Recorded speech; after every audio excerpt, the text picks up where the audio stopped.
ভক্তি শাস্ত্র যে চরণ কমলী অধমের ভক্তিপূর্ণ অনন্ত অনন্ত কোটি ষষ্ঠ ধন্যবাদ প্রণাম পূর্বক তাহাদের হয়তো কৃপা আশীর্বাদ প্রার্থনা করি। পরম পূজনীয় বৈষ্ণববৃন্দ বৈষ্ণবী বৃন্দা সকলের চরণে অধমের যথাযোগ্য ধন্যবাদ প্রণাম। আপনারা কৃপা করুন, আশীর্বাদ করুন, যেন নিত্যকাল হরিগুরু বৈষ্ণবের মহিমা গুণগান কীর্তন করে আমার নরাধম পাপিষ্ট জনকে যেন আমি ধন্য করতে পারি। হইয়াছেন হইবেন প্রভুর যত দাস, সবার চরণ বন্ধু দন্তে করিহাস। আমরা শিল ভক্তিবিনোদ ঠাকুর বিরচিত শ্রী শ্রী হরিনাম চিন্তামণি নামক গ্রন্থ থেকে আমরা মুখবন্ধ এই নিয়ে আলোচনা করছি। আর একটু বাকি আছে, এবারে গ্রন্থটা আরম্ভ হবে। শিল ভক্তিবিনোদ ঠাকুর তিনি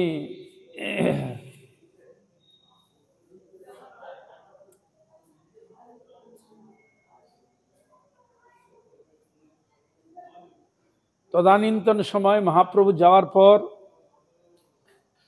এক প্রকার ভক্তি রাজ্যের স্রোত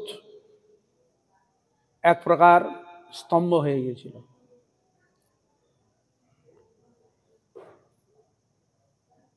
ধীরে ধীরে ধীরে আগাছার নে অপসম্প্রদায় বেড়ে উঠল। যেমন বর্ণন দেওয়া আছে চৈতন্য চৈতামৃতের মধ্যে দেওয়া আছে, আউল বাউল কর্তা ভজা নেড়া দর বেসাই সখী ভেকি সহজিয়া স্মার্ত দাস গোসাই অতি বাড়ি চূড়াধারী গৌরাঙ্গ নাগরী তোতা কহে এ তেরর সঙ্গ নাহি করি। 13টা অপসম্প্রদায় ছিল ভক্তি সিদ্ধান্ত ঠাকুর আরো অনেক বের করেছে, খুঁটি খুঁটিয়ে অনেক বের করেছে। এদের কীর্তি ছিল, এরা বৈষ্ণবের মতো সবকিছু তিলক আদি সবকিছু করত, কিন্তু আচরণ ছিল না। আচরণমূলক যে হরিনাম করা, হরি ভজন করা, ভগবানকে নিবেদিত প্রসাদ পাওয়া, ভগবানের সেবা পূজা করা, এইটা ছিল তাদের তখন ছিল না। আর এর নামে এমন কিছু জিনিস ঘটত, নেড়ানেড়ি সঙ্গে নিয়ে ঘুরত, কোনো ইন্দ্রিয়ের যে একটা ব্যাপার, সেগুলো নিয়ে সব মেতে থাকতো, আহার বিহার ইত্যাদি সব নিয়ে তার মেতে থাকতো। তা এই সব দেখে ছিল ভক্তিবিনোদ ঠাকুর তিনি শুদ্ধভাবে মহাপ্রভুর কথা যাতে জগতের জীব নেয়, শুদ্ধ আচরণ করে ভগবানের সেবায় নিযুক্ত, তিনি অনেক পরিশ্রম করেছে। বহু গ্রন্থ লিখেছে, 1 শতাধিক গ্রন্থ লিখেছে ভক্তিবিনোদ ঠাকুর। অনেক পত্র পত্রিকা প্রকাশ করেছিল বিভিন্ন ভাষায়। তার ভক্তি সিদ্ধান্ত সজি ঠাকুর প্রভুপাদকে ছিল ভক্তিবিনোদ ঠাকুর নিজে হাতে তাকে তৈরি করেছে। সেবা পূজা অর্চনা সাধন ভজন বৈষ্ণব সদাচার খুব সুন্দরভাবে তাকে তৈরি করেছে। ভক্তিবিনোদ ঠাকুর যেসব জায়গায় তিনি হরিকথা পরিবেশন করতে যেতেন, বা তদানীন্তন সময় অনেক সিদ্ধ মহাত্মা ভজনানন্দী অনেক ছিল, বৃন্দাবন, নবদ্বীপ, পুরী, বিভিন্ন জায়গায় এরকম ভজনানন্দ, যারা বাইরে আসতো না, এইসব দেখে উল্টাপাল্টা দেখে তারা এক স্থানে বসে সাধন ভজন করত। সেই সব জায়গায় উনি সৎসঙ্গ করতে যেতেন এবং সঙ্গে ছিল ভক্তি সিদ্ধান্ত ঠাকুর প্রভুপাদকে নিয়ে যেতেন। তাদের সান্নিধ্যে থাকতে থাকতে থাকতে থাকতে ধীরে ধীরে যে আচরণ সহকারে যে হরিভজন করা যায়, তাতে যে আনন্দ, সেবার যে আনন্দ অনুভব করা যায়, কিন্তু এমনি আচরণ না করে সেজে এতে করা যায় না। এই জন্য ওখানে একটি সুন্দর কথা রয়েছে, দেখবেন সেখানে বলা আছে, গোরার আমি মুখে বললে নাহি চলে, গোরার আচার গোরার বিচার লইলে ফল ফলে। আমি গোরা মুখে বললে হবে না, তাহলে কিসে তোমাকে প্রমাণ করতে হবে? তার আচরণ এবং তার বিচারে যে তুমি তোমার জীবনে সাধন ভজনে নিজের জীবনকে উৎসর্গ করো, তাহলে তুমি গোরার আচার গোরার বিচার সাধনের জিনিসটা অনুভব করতে পারবে। যদি খেয়াল খুশি মতো এরকম করো, সেই জিনিসকে উপলব্ধি করতে পারবে না। সাজা হবে, একটা বৈষ্ণব সাজা, একটা বৈষ্ণব হওয়া, দুইটা এক না। এই জন্য বৈষ্ণব সাজতে যেও না, যথার্থ হওয়ার চেষ্টা করো। তাহলে হতে গেলে কি করতে হবে? আচরণশীল হতে হবে। আচরণশীল হলে তাহলে তোমার মঙ্গল হবে। এই জন্য গোড়ার আচার গোড়ার বিচারটা যদি ধরো তাহলে নিতে পারবে। এই জন্য ছিল ভক্তিবিনোদ ঠাকুর আচার আচরণ বিচার খুব জোর দিয়ে বহু গ্রন্থ তিনি প্রকাশ করেছেন। এই জন্য বলছেন পাঠকবর্গকে শ্রী ব্রহ্মমাধ্য গৌরীয় আমনা সম্বন্ধে ছিল সরস্বতী প্রভুপাদ, ছিল ভক্তিবিনোদ ঠাকুর, ছিল বলদেব বিদ্যাভূষণ, ছিল জীব গোস্বামী প্রভু প্রভৃতির তত্ত্ব সিদ্ধান্তের সুনিশ্চিত প্রবন্ধাদি আলোচনা করিতে অনুরোধ করি। বলছেন আপনারা ভক্তিবিনোদ ঠাকুরের ব্রহ্মমাধ্য গৌরীয় আমনা সম্বন্ধে ভক্তি সৃজন সরস্বতী ঠাকুর এবং ভক্তিবিনোদ ঠাকুর এবং বলদেব বিদ্যাভূষণ প্রভু এবং শ্রীজীব গোস্বামী না যে তত্ত্ব সিদ্ধান্তের কথা সুচিন্তিত প্রবন্ধ আলোচনা করেছেন, আপনারা তাদেরকে অনুরোধ করছে আপনারা এগুলো আলোচনা করে একটু দেখবেন, তাহলে আপনি জিনিসটা বুঝতে পারবেন। একজন সাধনীয় ভজনীয় ব্যক্তির বক্তব্য বিভিন্ন শাস্ত্রের জিনিসটাকে রেফারেন্স দিয়ে অনুভব করানো, আর একজন সাধন ভজন নয় তিনিও নিয়ে এসছেন, এর দুটি পাশাপাশি রেখে দেখবেন আকাশ পাতাল পার্থক্য বুঝতে পারবেন। একটার মধ্যে প্রেম ভক্তি প্রেম অনুরাগ মিশানো, আর একটা জড় বস্তু জড় ভাবনা মেশানো, দুইটা এক নয়। মানুষের কর্মচক্রের তার ফেরগুলো মানুষ যে জিনিসটাই গ্রহণ করেন বা করে থাকেন সেটা কিন্তু ওই ভূমি দোষের মতো স্পর্শ দোষের মতো ভাব প্রকট করে থাকে। এই জন্য শুদ্ধ সাত্ত্বিক যে জিনিসটা হরিভাবাপন্ন ভক্তি এই ভাবকে অনুকূল করে যে জিনিস গ্রহণ করা যায় সেই জিনিসগুলো গ্রহণ করলে ভিতরে আপনার ভক্তিভাব জাগ্রত হবে, ভক্তিতে অনুভূত হবে, ভক্তির দিকে অগ্রসর করা হবে।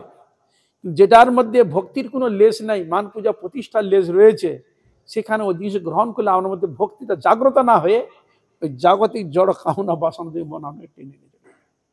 এই জন্য গোস্বামীগণের ভক্তগণের গ্রন্থ আলোচনা এবং অন্যান্য সাধারণ যে লেখার এই দুইটির মধ্যে অনেক পার্থক্য, বহু পার্থক্য দেখতে পাবেন। এই জন্য আমাদের গুরুবর্গরা বলতেন যে ভক্তিবিনোদ ঠাকুরের যেসব জিনিস ভক্তি তাদের লুকানো রয়েছে সেই জিনিস যদি তুমি আলোচনা করো ভক্তি লাভ করবে।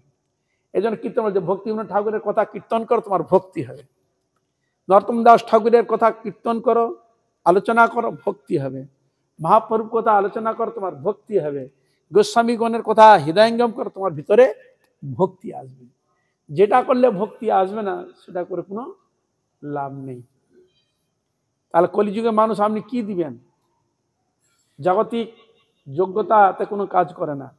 আপনার ভিতরে যেটুকু ভক্তি শ্রদ্ধা রয়েছে সে শ্রদ্ধাটা যেটুকু রয়েছে সেটাকে যাতে আপনি শুদ্ধভাবে ভগবানের চরণে সমর্পণ করতে পারবেন, সেই সব গ্রন্থগুলো আলোচনা করলে আপনাকে হেল্প করবে, সাহায্য করবে।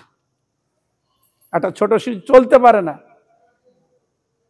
মা তাকে কি করে চলার জন্য বাবা মা হাত ধরে তাকে চলানো শেখায়, সাহায্য করছে, চল এইভাবে চলতে হয়। লেখার ক্ষেত্রে আমরা তো লিখতে জানি না, ওই জন্য সিলেট পেন্সিলে লিখে কষি দিয়ে শেখা, এইভাবে লেখ, কষি দিতে দিতে যেমন তাকে পরিচালনা করে তৈরি করে, সেরকম গ্রন্থ হচ্ছে আমাদের তৈরি করে। এই জন্য শাস্ত্র ঘোষণা করছে সর্বস্ব লোচনং শাস্ত্র না স্তন্ধ এ বস। আমাদের লোচন মানে চক্ষু হচ্ছে শাস্ত্র, শাস্ত্র আমাদের চোখ খুলে দেয়। এই শাস্ত্র দৃষ্টিতে সাধারণ বোঝে না। আর কি চক্ষু হতে পারে? আর কে চক্ষু হতে পারে? সাধুগুরু বৈষ্ণব, তারও এক প্রকার আমাদের ভক্তি চক্ষু প্রদান করে থাকেন। এই জন্য ওখানে বলে চক্ষু দান দিলা যেই জন্মে জন্মে প্রভু সেই দিব্য জ্ঞান হৃদয় প্রকাশিত, এই গুরু বন্দনায় বলা হয় আছে না, চক্ষু দান দিলা যেই জন্মে জন্মে প্রভু সেই দিব্য জ্ঞান হৃদয় প্রকাশিত। তার বোঝা শাস্ত্র চক্ষু, সাধুগুরু বৈষ্ণবগণ আমাদের চক্ষু বিশেষ করে আমাদের বের করে দেয়, দান করে দেয়। এই জন্য সৎসঙ্গ বিশেষ প্রয়োজন। তা এই জন্য তিনি বলে নাম তত্ত্ব সম্বন্ধে ছিল প্রভুপাদ লিখিত হরিনাম মহামন্ত্র, কাল সংজ্ঞায় নাম প্রভৃতি প্রবন্ধ শ্রীল ঠাকুর লিখিত শ্রীনাম কৃষ্ণ নাম হরিনাম প্রভৃতি প্রবন্ধ পাঠ করিলে তাহারা পরম উপকৃত হইবেন। তিনি লিখেছিলেন যে হরিনাম মহামন্ত্র সম্বন্ধে, কৃষ্ণ নাম সম্বন্ধে ইত্যাদি বিষয়ে যেসব প্রবন্ধগুলো লিখেছেন, বলছে সেসব গুলো যদি আমরা দেখেন তাহলে সন্ধ্যা ভালোভাবে জিনিসটা জানতে পারবেন, বুঝতে পারবেন।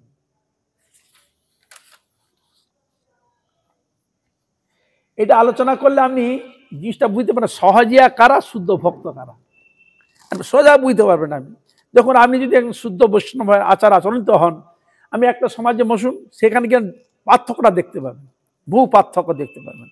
যেমন আমার জীবনে একটা ঘটনা আমি দেখেছিলাম, বলে হ্যাঁ সাধুগুরু বৈষ্ণব প্রসাদ পাবে ঠিকই আছে, কিন্তু তারা কি করতো, শিষ্য কোথা থেকে একটা কলা নিয়ে এসছে, কলা দোকানে গিয়েছে তো অনেক, তার শিষ্য সামনে আছে রয়েছে দেখলাম, তা একজন ভদ্রমহিলা একটা কলা কিনলো, কিনে কি করলো, গুরুদেবকে দিয়েছে, বলে আমার গুরুদেব। তা গুরুদেব উনি কলাটা নিয়ে মুখে যে দিয়েছে, শিষ্য কি করলো, ও খাচ্ছেন তো গুরুদেব মুখের মধ্যে হাত ঢুকিয়ে নিয়ে ওই কলাটা বের করে এর হাতে তার হাতে দিয়েছে, খেতে আরম্ভ করেছে। কি বুঝলেন আর কিছু না, এটা আমার চোখের দেখা। আমি বলি কোথায় এলাম, এরকম দেখিনি। সাধুগুরু বৈষ্ণব সেবা করবে, বলা আজকে অবশেষ প্রসাদ, কি লেখা আছে শাস্ত্রে, অবশেষ মানে তিনি সেবা করবেন, সেবা করে তিনি উঠে যাবেন, যেটা থাকবে সেটা গ্রহণ। কলাটা দিল মুখে, উনি চিবাচ্ছে, শিষ্যার সঙ্গে সঙ্গে গুরুদেব মুখে আঙুল ঢুকিয়ে দিচ্ছে, আঙুল ঢুকে বের করে নিয়ে তার হাতে। আমি বলি ভাই কোথায় এলাম রে ভাই, এরকম এরা। দেখুন এখানে এই দেখুন এই পাথর, আমি তো দেখেছি অনেকগুলো, এই পাথরটা আমার চোখে চোখের সামনেই হলো। তাহলে এরকমও আছে অন্ধবিশ্বাস, অন্ধই মুখ থেকে বের করে নিচ্ছে। কি বললেন, কোন দলে ফেলিয়েছে, ওই নেড়া নেড়ি আউল বাউলের মধ্যে ধরেছে, ওই যে বের করে নিচ্ছে। এই জিনিসটা কিন্তু আমি চোখে, আমি প্র্যাকটিক্যাল দেখি, যেটা বলছি আমি প্র্যাকটিক্যাল, এটা আমার চোখের সামনে হচ্ছে, আমি দাঁড়িয়েছি, জিনিসটা হলো। আমি ভাই কি রে, এরকম তো আমি দেখিনি চোখের সামনে, এরকম তো।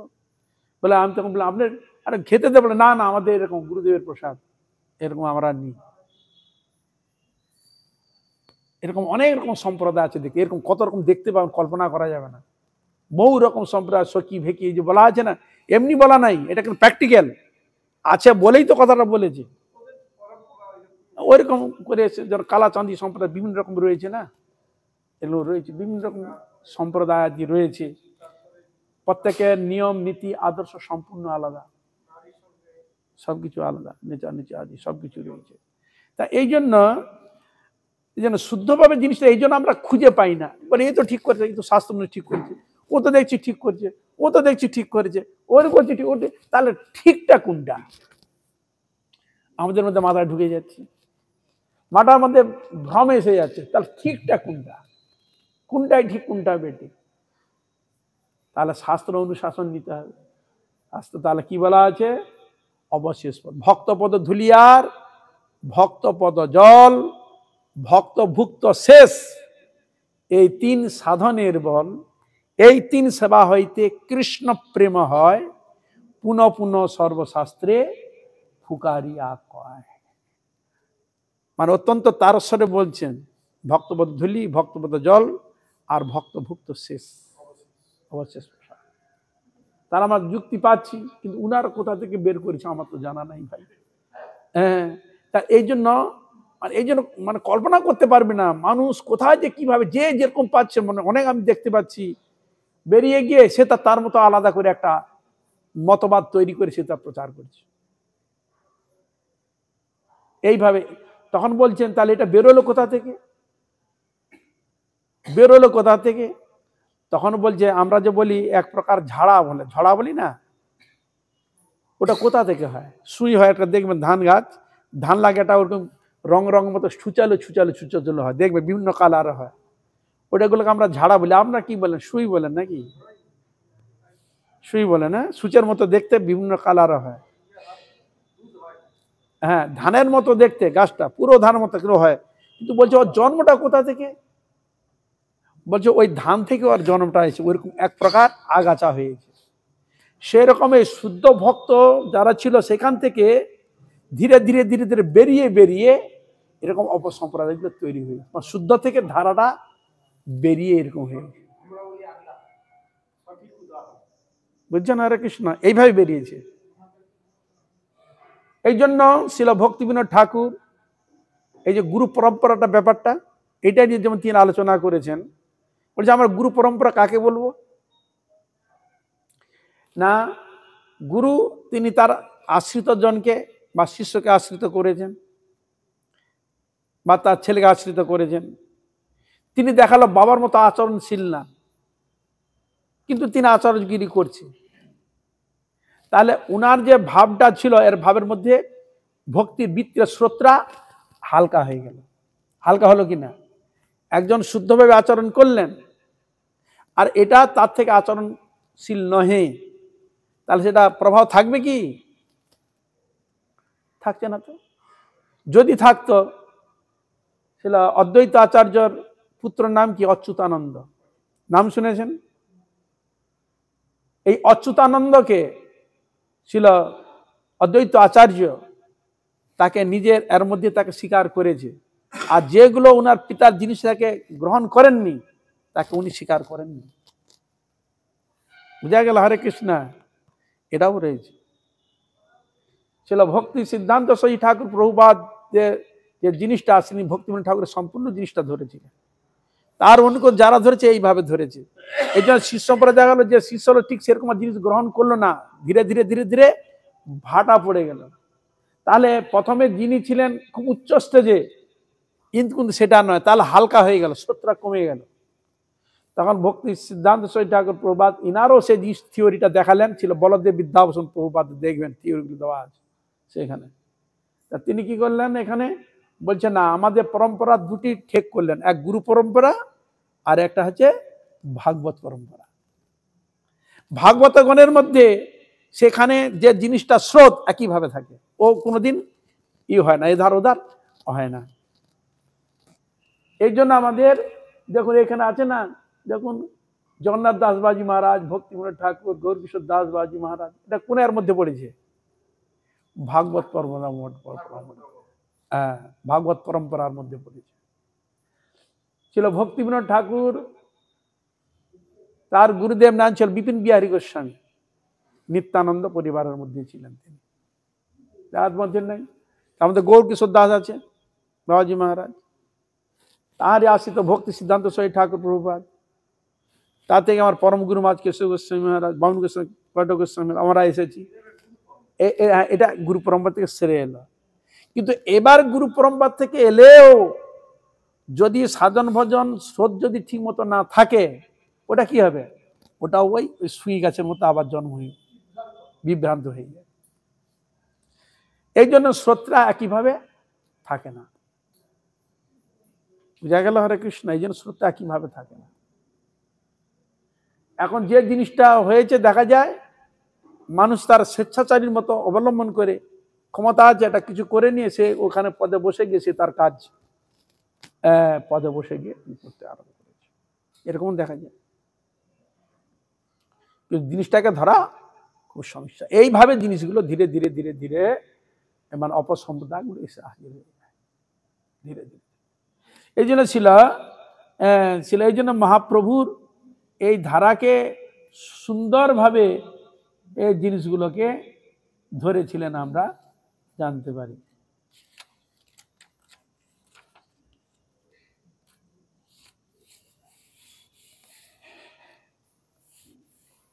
আমরা প্রথম পরিচ্ছেদ থেকে আমরা এখন আলোচনা করব। যাই হোক, আমরা সবসময় এটাই চাই, গুরুবর্গ যে জিনিসগুলো আমাদের দিয়ে গেছেন সেটা যাতে আমরা শুদ্ধভাবে যাতে পালন করতে পারি, নিয়ম নিষ্ঠা করে যাতে চলতে পারি, সাধন ভজনে যাতে অগ্রসর হতে পারি, এটাই হলো আমাদের মূল উদ্দেশ্য। আমাদের মূল উদ্দেশ্য সকালে শাস্ত্র অনুশাসনে মহাপ্রভু যে জিনিসটা দিয়ে গেছেন, গুরুবর্গ যে জিনিসটা দিয়ে গেছেন, সেটা যাতে আমরা শুদ্ধভাবে পালন করতে পারি, এটা হচ্ছে আমাদের মূল উদ্দেশ্য। সেখানে যেন মানে শাস্ত্র বিরোধী যেন কোনো কাজটা হয়ে জগতের যেন অমঙ্গল সাধিত না হয়। নিশ্চয়ই শাস্ত্র তো গাইড। এই যে লোচন বলা আছে, লোচন মানে চক্ষু, সর্বস্ব লোচনং শাস্ত্র নাস্তন্ধ এবস। শাস্ত্র থেকে শাস্ত্ররূপ চোখকে দেখে যদি কেউ দেখল না, শাস্ত্র আলোচনা করলো না, তিনি অন্ধ। হ্যাঁ, তার অন্ধের কাছে যদি আয়না দেখানো যায় সেটা কি লাভ হয় বলুন? দেখতে পাবে? দেখতে পাবে না। তাহলে এই জন্য এই জিনিসটাকে আমাদের অবশ্য প্রয়োজন। শ্রী হরিনাম চিন্তামণি প্রথম পরিচ্ছেদ শ্রী নাম মাহাত্ম্য সূচনা আরম্ভ হচ্ছে। গদাই গৌরাঙ্গ জয় জাহ্নবা জীবন, সীতাদ্বৈত জয় শ্রীবাসাদি ভক্তগণ। গদাই বলতে গদাধর প্রভু, গদাধর পণ্ডিত আর শ্রীমৎ চৈতন্য মহাপ্রভু জয় দিলেন। আর জাহ্নবা জীবন, জাহ্নবা কন্যা নিত্যানন্দ শক্তি, হ্যাঁ নিত্যানন্দ শক্তি, নিত্যানন্দ প্রভু এবং তার শক্তিকেও জয়ধ্বনি দিলেন। সীতাদ্বৈত জয়, সীতা অদ্বৈতকে দিলেন, আর সীতা হচ্ছে শক্তিকার অদ্বৈত আচার্য প্রভুর শক্তি ঠাকুরানী, সীতা ঠাকুরানী, কাউকে জয় দিলেন। আর কি জয় শ্রীবাসাদি ভক্তগণ, শ্রীবাস থেকে আরম্ভ করে আর সব ভক্তের জয় দিলেন। তারা জয়গুণটা দিলা হলো কেন? এটা হলো শিষ্টাচার। ভগবানের গুণগান কীর্তন করতে গেলে তাদের জয়ধ্বনি এবং তাদের উদ্দেশ্যে প্রণাম আদি করে, প্রণাম করা মানে তাদের কৃপা প্রার্থনা করা, শুদ্ধভাবে সেই জিনিসটাকে যাতে আমি পরিবেশন করতে পারি, গ্রহণ করতে পারি, এই জন্য জয়ধ্বনি, এটা বলা হচ্ছে শিষ্টাচার। এটা দিলে কি হবে না, তাহাদের কৃপাটা পাওয়া যায়। এই জন্য বেশিরভাগ এই কীর্তনে একটা দেখতে মানে বেশিরভাগ জয় জয় শব্দ প্রয়োগ করা আছে। কোন কীর্তনে? যে ভোরে যে আমাদের কীর্তন পরিক্রমা হয়, জয় রাধে জয় কৃষ্ণ জয় বৃন্দাবন, শ্রী গোবিন্দ গোপীনাথ মদন মোহন, শ্যামকুণ্ড রাধাকুণ্ড গিরি গোবর্ধন, কালিন্দী যমুনা জয় জয় মহাবন, আছে কিনা? জয় বিশ্বভানু জয় কীর্তিকা সুন্দরী, জয় জয় পূর্ণমাসী আবির নাগরী, জয় গোপেশ্বর জয় বৃন্দাবন মাঝ, জয় জয় কৃষ্ণ সখা বটু দ্বিজ রাজ, জয় রামঘাট জয় রোহিণী নন্দন, জয় জয় বৃন্দাবন বাসী দত্তজন, জয় দ্বিজ পত্নী জয় নাগকন্যা ঘন, ভক্তিতে যাহারা পাইল গোবিন্দ চরণ, শ্রীরাস মণ্ডল জয় জয় রাধা শ্যাম, জয় জয় রাসলীলা সর্বমনোরম, জয় জয় উজ্জ্বল রস সর্বরস সার, পারকিয়া ভাবে যাহা ব্রজেতে প্রচার, শ্রী জাহ্নবার পাদ পদ্ম করিয়া স্মরণ, আর দ্বিজ কৃষ্ণ দাস করে নাম সংকীর্তন। তার কীর্তন মধ্যে কতবার খালি জয় জয় দেখছেন তো, শুনলেন তো? এই জয়ের সূচনা আছে মঙ্গল ধ্বনি, উনাদের কৃপা প্রাপ্তির সূচনা এখানে বর্ণিত রয়েছে। এই বলে জয় দাও জয় দাও, জয় দিলে জয় হবে, জয় দাও জয় দাও, পতিত পাবন গুরুদেবের জয় দাও জয় দাও, পতিত পাবন বৈষ্ণব ঠাকুরের জয় দাও জয় দাও, পতিত পাবন নিতাই গৌরের জয় দাও জয় দাও, পতিত পাবন রাধা গোবিন্দের জয় দাও জয় দাও, জয় দিলে জয়ী হবে, জয় দাও জয় দাও। হরে কৃষ্ণা। এই মঙ্গল সূচক এই জয়ধ্বনি। লবণ জলধি তীরে লীলা চলে শ্রীমন্দিরে, দারু ব্রহ্ম পুরুষ প্রধান, জীবে নিস্তারিতে হরি অর্চারূপে অবতরী, ভোগ মোক্ষ করেন প্রদান। তিনি গ্রন্থ লেখনির পূর্বে প্রথম পরিচ্ছেদে শ্রী নাম মাহাত্ম্য সূচনার ক্ষেত্রে এইটি বর্ণন দিচ্ছে, জয় দিয়ে ধ্বনি দিয়ে, বা লবণ জলধি তীরে, লবণ সমুদ্রের তীরে কে, জলধি মানে সমুদ্র, সে লবণ সমুদ্রের তীরে কে রয়েছেন? জগন্নাথ। লীলাচলে শ্রীমন্দিরে, লীলাচল রয়েছে, লীলাচল পর্বতে স্বয়ং ভগবান বিরাজমান। তা কি শব্দ পেলাম? লবণ সমুদ্র, আর কি লীলাচল ক্ষেত্র আর মন্দিরে রয়েছেন কে? দারু ব্রহ্ম পুরুষোত্তম ভগবান গোবিন্দ, জগন্নাথ, বলদেব, সুভদ্রা, সুদর্শন দেব। ভগবান কেন এলেন? এখানে বলছেন জীবন বিস্তারিত হরি অর্চা রূপে অবতরী। এই অর্চার বিশেষ একটা বৈশিষ্ট্য কি না, ভগবান জীবকে কৃপা করার জন্য, জীবকে প্রসাদ দেওয়ার জন্য এবং তাদের মঙ্গল করার জন্য ভগবান বিগ্রহ রূপে এসে হাজির হয়েছে। এই অর্চামূর্তি সেবাতে ভগবানের প্রতি যত তাড়াতাড়ি অনুরাগ, ভক্তি, প্রীতি, ভালোবাসা হৃদয়ে ছাপ ফেলে, অন্য কোনো ক্ষেত্রে এত চাপ ফেলে না। আমি রোজ যদি বিগ্রহকে দর্শন করে, রোজ যদি বিগ্রহ সেবা করেন, আপনার চোখের সামনে কি ভাসবে? সে বিগ্রহ মূর্তি আপনার চোখের সামনে ভাসবে, হৃদয়ের মধ্যে ভাসবে, ভক্তি ভাব হৃদয়ে প্রকট হবে। হ্যাঁ, আর বিগ্রহ যে সাক্ষাৎ ভগবান, এ বিষয়ে কোনো সন্দেহ নেই। প্রতিমা নহগ তুমি সাক্ষাৎ ব্রজেন্দ্র নন্দন, বিপ্রলাগী কর তুমি অকার্যকরণ, শ্রীমৎ চৈতন্য মহাপ্রভু বলেছিলেন। তাহলে প্রতিমা তিনি নন, কে? সাক্ষাৎ ব্রজেন্দ্র নন্দন। বিপ্রলাগী কর তুমি অকার্যকরণ, বিপ্রকে কৃপা করার জন্য যেটা করা সম্ভব নয় সেটা করে দেখিয়ে দিলেন। তার দারু ব্রহ্ম ভগবান শ্রী গোবিন্দ লীলাচলে তিনি রয়েছেন আর জীবকে কৃপা করার জন্য। আর কলিযুগের ক্ষেত্রে শ্রেষ্ঠ ধাম হচ্ছে লীলাচল ধাম, যেটা কলিহত জীব অন্নগ্রত প্রাণ, অন্ন না খেলে এক সেকেন্ড থাকতে পারবে না, জীবন বেকার হয়ে যাবে। হ্যাঁ, তাই জগন্নাথ তিনি কৃপা করে আকাশ বলে সবাই আমার কাছে আজ, তোদের সকলকেই পেট ভরে খাওয়াবো, প্রসাদ দেবো তোদেরকে, কোনো চিন্তা নাই। সত্যি এরকম জিনিসটা আমি কোথাও দেখতে পাবেন না, কোথাও দেখতে পাবেন না আপনি। এই জিনিসটা আপনি একমাত্র পুরীতেই পাবে। সাক্ষাৎ লক্ষ্মী অন্নপূর্ণা যেন সাক্ষাৎ পসারা সাজিয়ে বসে আছে, যে জগন্নাথের কাছে যাবে তিনি প্রসাদ পাবেন।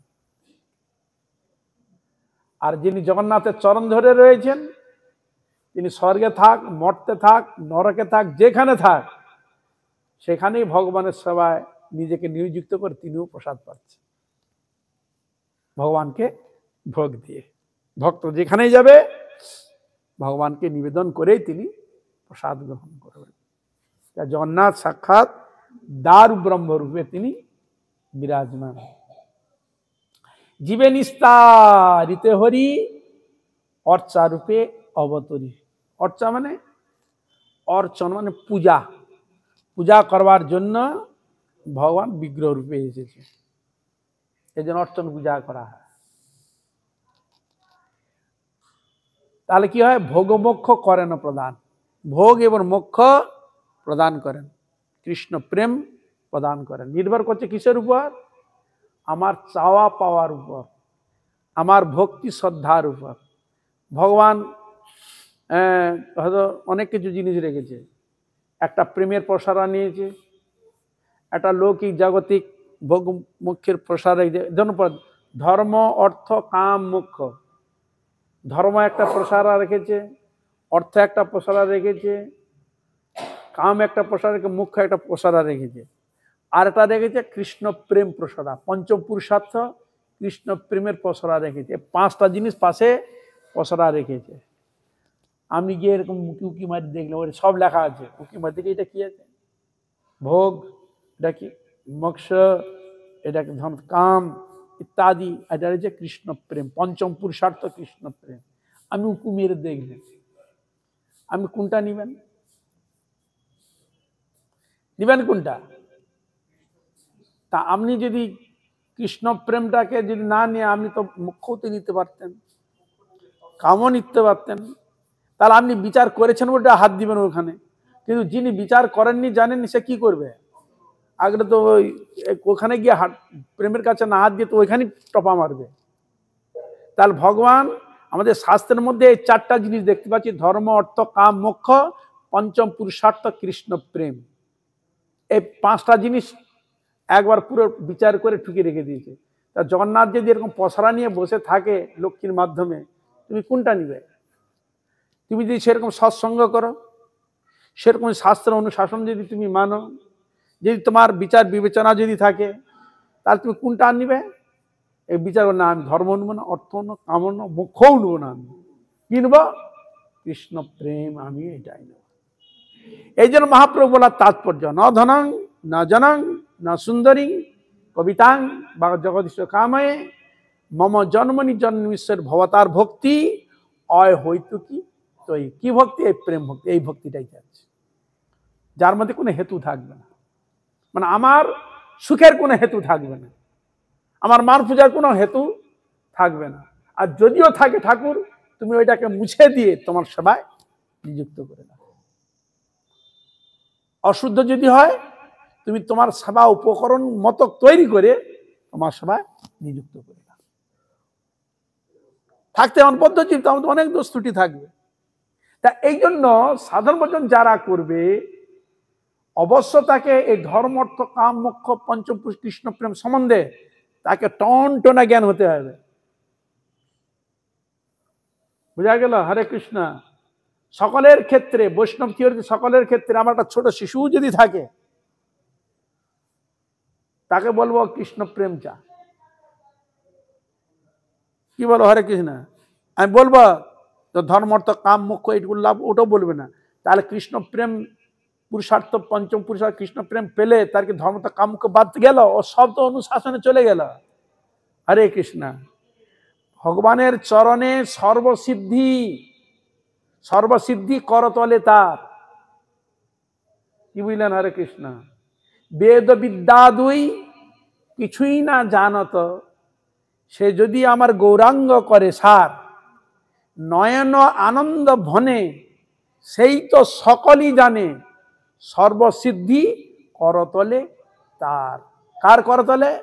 যিনি ভগবানকে নিজের বলে আপন করে নিয়েছেন, যার মধ্যে ভেগে প্রেম ভক্তি টুকবুকু কাছে ভিতরে, তার কাছে মোক্ষ ধর্ম তো কাম মোক্ষ হাত জোড়ে করে ওদের সেবা করার জন্য, হাত করার জন্য জোড়ে করে বসে থাকে।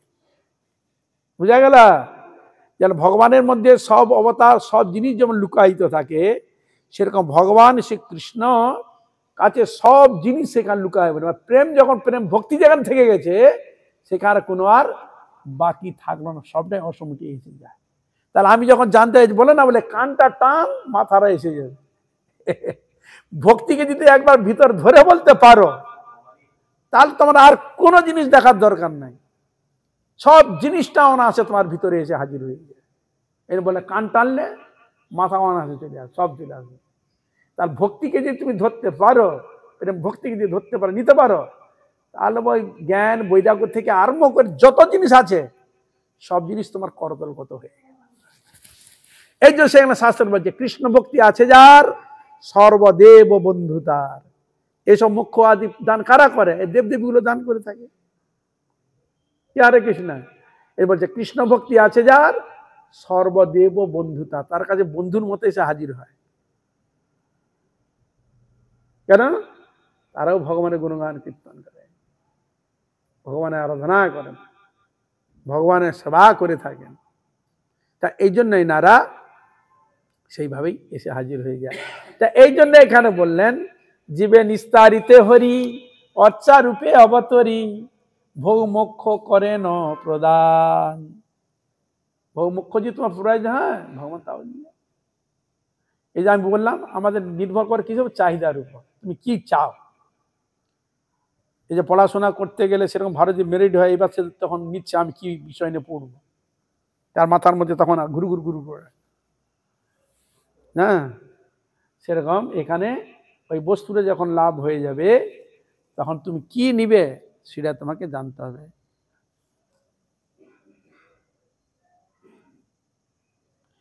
সেই ধামে শ্রী চৈতন্য মানবে করিতে ধন্য, সন্ন্যাসী রূপেতে ভগবান। সেই শ্রীধামপুরীতে শ্রীমান চৈতন্য মহাপ্রভু মানবকে ধন্য করবার জন্য সন্ন্যাসী রূপেতে অবস্থান করেছিলেন, লীলা করেছিলেন। কোথায়? পুরীতে। নবদ্বীপ লীলার পর মহাপ্রভুর বিশেষ লীলা প্রদর্শিত হয়েছে শ্রীধাম পুরীতে। পুরীতেই তার অন্তিম লীলা পর্যন্ত বিশেষভাবেই সেখানে বিস্তার করেছেন জগন্নাথ ক্ষেত্রে। কলিতে যে যুগ ধর্ম বুঝাইতে তার মর্ম, কাশী মিশ্র ঘরে অধিষ্ঠান। তার মহাপ্রভু কোথায় ছিলেন? কাশী মিশ্রের ঘরে ছিলেন। তা এই জন্য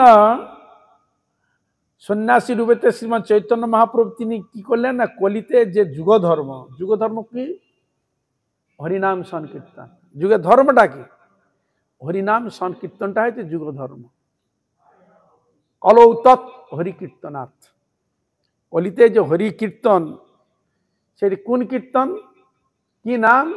হরে কৃষ্ণ কৃষ্ণ কৃষ্ণ হরে হরে, হরে রাম রাম রাম হরে হরে। এটাকে মহামন্ত্র, যুগধর্ম নাম, তারক ব্রহ্ম নাম ইত্যাদি নাম এটি শাস্ত্রে কীর্তন রয়েছে। তাতে তো ভগবান কৃষ্ণ, গোবিন্দ, মধুসূদন, দামোদর, রাধারমন, গোপীকান্ত, গোপী বল্লভ ইত্যাদি বহুত ভগবানের নাম রয়েছে। কিন্তু এটা হচ্ছে ভগবানের এই যুগ ধর্ম, এই নামটি কীর্তনের কথা বিশেষ করে বর্ণনা রয়েছে।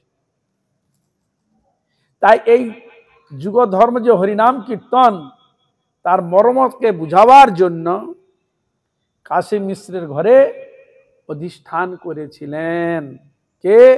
শ্রীমন্ত চৈতন্য মহাপ্রভু। নিজ ভক্ত বৃন্দ লয়ে নিজে কল্প তরু হয়ে কৃষ্ণ প্রেম দেন সর্বজনে। তাহলে ভগবান কি করলেন? প্রেমটা কাকে দিবেন? প্রেমটা কার? সম্পদ কার? প্রেম কৃষ্ণ সম্পদ কাকে দেওয়ার জন্য নিয়ে এসছে? ভক্তকে দিবি। তাহলে ওই সম্পদটা কার উপরে প্রদর্শিত? ভক্তের উপরেই প্রেমটা প্রদর্শিত হলো। প্রেম ভান্ডারী, প্রেমের ভান্ডারী। ওই প্রেমটা কাকে দিবেন? ভক্তকে দিবেন। এই জন্য বলছেন নিজ ভক্তগণ লয়ে নিজে কল্পতরু হয়ে। কল্পতরুর কাছে তুমি যা যা কল্পনা করবে, যা চাইবে তাই দিবে। বুঝা গেল? কল্পতরু, যা চাইবে তাই দিবে। এখন কেউ তো দুষ্টু ব্যক্তি আছে, আমার তো জড় বস্তু চাই, ভগবান কি তাকে দিবে? কিন্তু তাকে অনেক হরিকথা শোনানো হলো, অনেক শাস্ত্রবাণী শোনানো গেল, কিন্তু সে মানছে না। সে যেটা মানে সেটা তাকে দিতে হবে। কি হরে কৃষ্ণ, তিনি দেন কিনা প্রশ্ন আসতে পারে। আপনাদের কি মনে হয় দেন না? যদি চায় যে আমার অর্থ দরকার, আমিও প্রেম কিছু চাই না, আমি আমার অর্থ সম্পদা বহু কিছু চাই, তা ভগবান তাকে দিবেন কি না যদি চাইতে আসে? আমাদের কি ধারণা? বলুন তো, হ্যাঁ কি না, কিছু একটা তো বলুন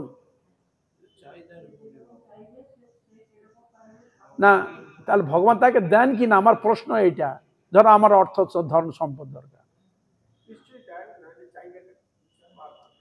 এর দ্বারা কি প্রমাণিত? ভগবান দেন। আপনি বলে ওর দিলে তো ও তো ফেঁসে গেল।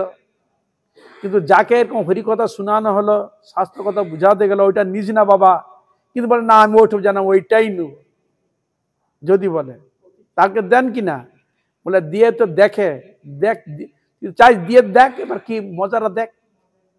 উদাহরণস্বরূপ পাচ্ছি, একদিন নারদ ভগবান কৃষ্ণ সঙ্গে নিয়ে যাচ্ছে, বলে নাকি এইখানে খুব ভক্ত, খুব ভালো, চলো যাই।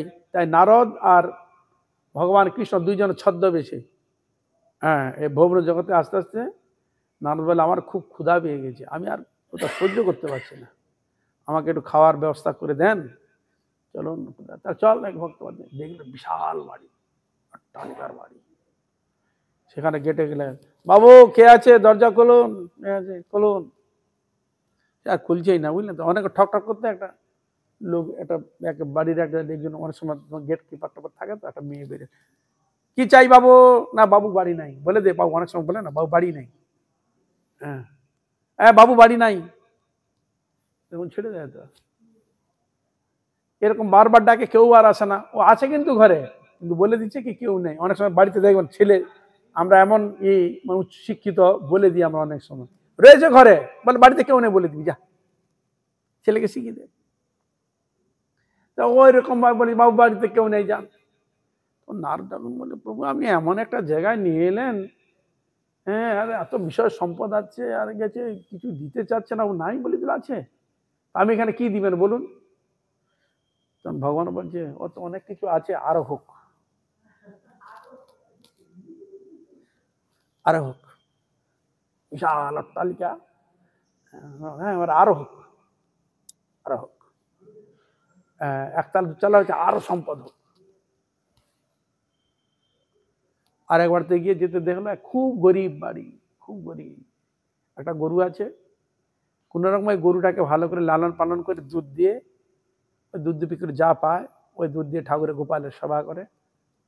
হ্যাঁ, আরো দুজন তো গিয়েছে ব্রাহ্মণ বেশে, তো গেলে খেতে দাও, খুব ক্ষুধা পেয়েছে, আর তাকে আদর করে নিয়ে ঘরের মধ্যে বসালো, এটি করে দুধ ছানা দই যা ঘরে বসানো হয় পেয়েছিল, সেটাকে ভালো করে তৃপ্তি করে সেবা করেছে। তৃপ্তি করে যখন সেবা করালো, এবার যাওয়ার পালা, দুজনে খুব তৃপ্তি হয়েছে। আর নারদ খালি কৃষ্ণের মুখের দিকে খালি তাকিয়েছে। তাকিয়েছে কি, যাওয়ার সময় ওখানে তো বলে দো আরো হোক, কিছুই দিল না, অট্টালিকার বাড়ি বহু কিছু আছে বলে দিল আর আরো হোক। ইনি কি বলে, এটাই কি আশীর্বাদ। এই জন্য নারদ মুখের দিকে, ভগবানের মুখের দিকে মানে তাকিয়ে আছে, ইশারা করছে প্রভু কিছু আশীর্বাদ দেন, কি আর কি করেন। ওখানে তো দিলেন অনেক কিছু, তো গরিব, কত স্নেহ করে বসে আপনাকে আদর করে সেবা দিয়েছে বলুন। কৃষ্ণ তো হঠাৎ বলে দিল ওর যে গরু আছে গরুটাই মরে যাক।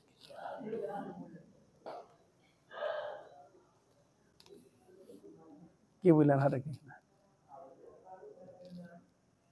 একজন হয়েছে অনেক, তাকে দিয়েছে, আবার বলেই দিল হোক, আর একে বলেছে ওর গরুটাই মরে যাক। গরুটা যে তার ছিল, ওইটাই তার জীবিকা ছিল, ওইটাই তার সব হলো। এটা এবার কি বিচার? এখন নারদ ছাড়ার পাত্র নয়। কেন আমি বললেন বলুন, কেন আপনি বললেন বলুন?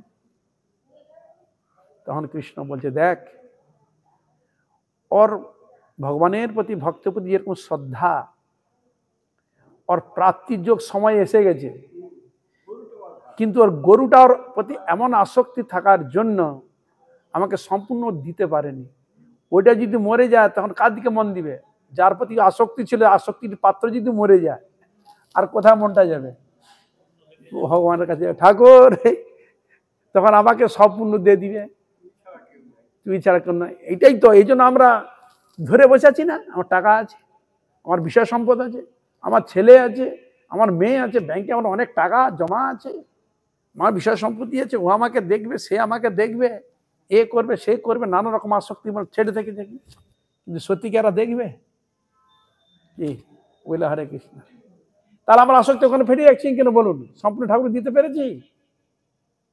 হ্যাঁ, ওই জন্য প্রভু বলছে ওইটার প্রতি আছে, ওইটা চলে গেলে সম্পূর্ণ আমাকে দিলে ওর সিদ্ধি প্রাপ্তি অনায়াসে এসে যাবে। তাহলে এইটাকে দিল কেন? বলে তুমি যে বিষয় পেয়েছ, বিষয় বিষয় কি আর বিষয় বিষয় বিষক ক্ষয় হয়, জানো তো? বিষয় বিষয় বিষক ক্ষয় হয়, এটা তো নিয়ম। ও পেয়েছে তো, পেতে পেতে আরো জ্বালা যখন হবে, হ্যাঁ, জ্বালতে জ্বলতে জ্বলতে জ্বলতে জ্বলতে জ্বলতে তখন ওইটা ছেড়ে দেবে, আর দরকার নাই, ঠাকুর আমায় কৃপা কর। বলে হরে কি না? এই জন্য ভগবান যে করে আমার আস তার করি সর্বনাশ, যদি না ছাড়ে আমার আস তবে করি দাসের দাস। ভগবান তিনি চান যেমন সাধারণ খেরার ছেলে, সে চায় 16 আনা আমাকে ভালোবাসুন। কি হরে কৃষ্ণ? ভগবান চায় 16 আনা আমাকে সম্পূর্ণ দিয়ে দাও। এতদিন তো আমরা সংসারে দিয়ে দেখেছি, 16 আনা তো দান, 12 আনা তো যা দিয়েই তো দিয়েছে, দিয়ে সংসার তো দেখলেন কিরকম। এবার গোবিন্দকে পূর্ণমাত্রা দিয়ে একবার দেখুন না কি পাওয়া যায়। এই অন্তিম সময়টাই তো দিতেই হবে, অন্তিম সময় আমরা দিতে চাচ্ছি না, তবু আসক্তি নাতির দিকে নাতনির দিকে, এই আছে সেই আছে, ঘুরে ঘুরে ঘুরে ঘুরে তার দিকে দেখতে দেখতে আসক্তির মধ্যে ফিরে দিয়ে আসে। তাহলে সাধারণত কোন সময় করবেন বলুন? অল্প বয়সে স্কুল কলেজ পড়াশোনা করলেন, প্রাপ্তন বয়স হলো, বিয়ে শাদী দিয়ে দিল, এইবার সংসারকে প্রতিপালন করার জন্য অর্থের দিকে আপনি ঘুরলেন, কি হরে কৃষ্ণা। এবার ধীরে ধীরে ছেলে মেয়েগুলো সব বড় হয়ে গেল, মেয়ে তার বিয়ে শাদী সে তার শ্বশুর বাড়ি চলে গেল, সন্তান সে তার একটা আদর্শের মধ্যে বসে গেল, আর বাবা যেটা যে কিছু জিনিস আছে ওইটি নিয়ে সে বসে আছে। আবার তার মধ্যে নাতি আছে, নাতনি আছে, এ ছেলেরা দেখলো বাড়ি আমার বাবা দেখছে আমার প্রতি খুবই না, যে বাবা একে দেখা ভালো করে দেখতে গেল, ওই নাতি নাতনিকে দেখভাল করতে করতে আর সে হরিনামও করে না, হরি ভোজন করার সময় পায় না। বলে হরি কথা শুনুন, বলে আমার নাতিটা এমন নেউটো আমাকে ছাড়ে না, সে নাতির জন্য সে কোথাও যেতে পারে না, হরি কথাও শুনতে পারে না, গ্রন্থও পড়তে পারে না। হ্যাঁ দাদু, দাদু আমাকে নিয়ে চলো, দাদু আমাকে নিয়ে চলো, দাদু আমাকে নিয়ে চলো। ঠাকুমা বসেছে একটু হরিনাম জপ করবে, নাতি এসে পিছন থেকে কাপড় ধরে টানছে, ঠাকুমা ঠাকুমা, হ্যাঁ এসো ঠাকুমা আমাকে ওখানে নিয়ে চলো। সে যে একটু জপ করবে ওইটুকু তাকে করছে, কি আর কিছু না। আবার যখন ছেলেটা যখন রয়েছে একটু সাধন ভোজন করবে, ছেলেটা দিয়ে ওরা চলে গেল, ওরা বাইরে গিয়ে মজা করছে, ওরা ওরা ইয়ে করছে, আর ওই ছেলেটাকে সামলাচ্ছে কে? এই বুড়ো বুড়ি সামলাচ্ছে। হরে কৃষ্ণ, কে আছে কিনা? তাহলে আমরা দেখতে পাচ্ছি ধীরে ধীরে ধীরে যত বয়স হচ্ছে শারীরিক মানসিক জন্য অসুবিধাও হচ্ছে, আবার সংসারের প্রতি আরো আসক্তি পড়ে। আপনাদের যে আসক্তি সন্ধ্যা ছিল, যে না আসক্তি হয়েছে, এখন যত বয়স হচ্ছে ধীরে ধীরে ধীরে ধীরে আর অন্যের প্রতি যখন আপনি আসতে থাকেন তার প্রতি আর আসক্তিটা বেড়ে যাচ্ছে, বাড়ছে কিনা বলুন। তা এই জন্য বলছেন, তা আমাদের এই জন্য তিনি বলেছেন, দেখো আমাকে যদি পেতে হয় নিতে হয় আমাকে 16 আনা দিতে হবে, এই 16 আনা দাও করি পার করে দেবো তাড়াতাড়ি। ওরা ওইভাবে টেনে নিয়েছে, ওর মধ্যেই আমাদের সাধন ভজন করতে হয়। বোঝা গেল? আজ এখানে থাক, আমার সময় হয়ে গেছে। বাঞ্ছা কল্পতরুভস্য কৃপা সিন্ধু ভয়েবচ পতিতানাং পাবনেভ্যো বৈষ্ণবেভ্যো নমঃ। সকল বৈষ্ণব সকল বৈষ্ণবী চরণে দণ্ডবত। আপনারা কৃপা করুন, আশীর্বাদ করুন যে এইভাবে হরিগুরু বৈষ্ণব মহিমা গুণ কীর্তন করে আমার নরাধম পাপিষ্ট জনকে ধন্য করতে পারি। হইয়াছেন হইবেন প্রভুর যত দাস, সবার চরণ বন্ধ দন্তে।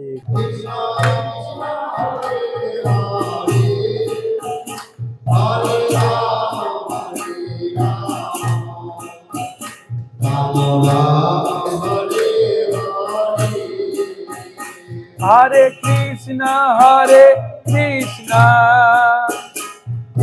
কৃষ্ণ হরে হরে, হরে Ram Ram Ram Ram Hare Hare.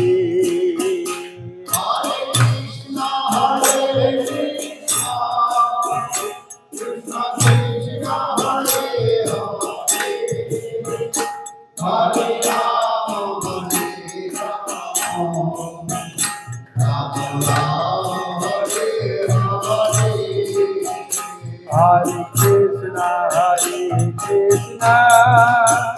Krishna Krishna Hare Hare, Hare Rama Rama Rama Hare Hare.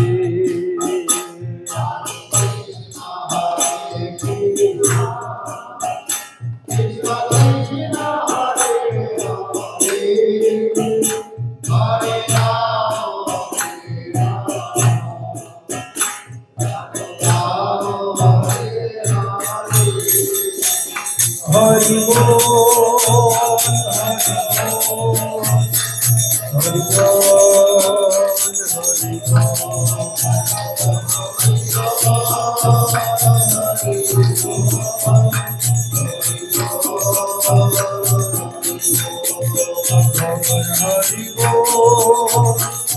Hari Bol, Hari Bol.